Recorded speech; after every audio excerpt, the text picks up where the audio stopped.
There's a reason Donald Trump keeps ignoring the law.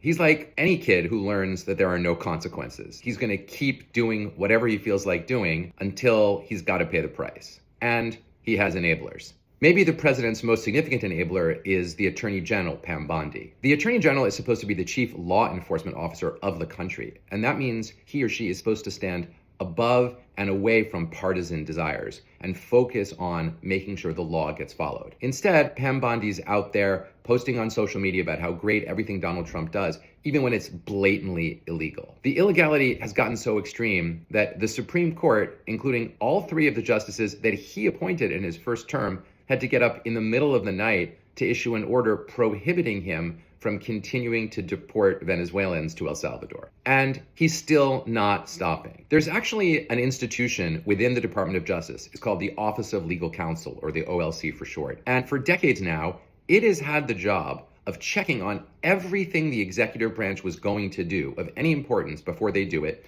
to make sure it does, in fact, comply with the law as it stands. OLC lawyers tend to be the smartest lawyers you can meet anywhere.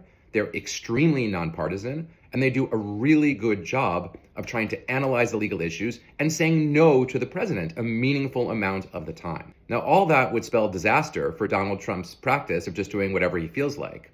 And so Donald Trump has massively sidelined the OLC to the point where veterans of the OLC have basically thrown up their hands and said, the OLC as we know it is no longer playing its historical function of keeping the president on the legal course. Trump has also mastered a spin move that I gotta say is pretty impressive. When he does something illegal, he gets criticized, including by the courts. His supporters then say, look, he's the most criticized and maligned president of all time.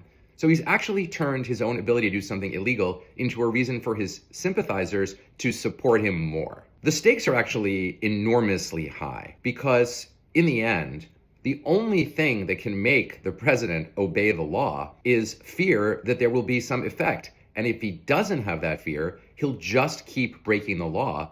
And eventually, the law itself will start to erode. What's the solution when the courts are telling the president he's broken the law and he just keeps on doing it? Well, in a perfect world, you'd think Congress would do something, but it's the same Congress that tried to impeach him a couple of times and he got acquitted, so no one thinks that's realistic. That means that what's left is us, the people. That means voting against Trump and the candidates he supports. It means protesting when necessary. It means drawing all of your friends' attention to the reality that this is not normal. The only consequence that's left, and only consequences will stop Trump from breaking the law.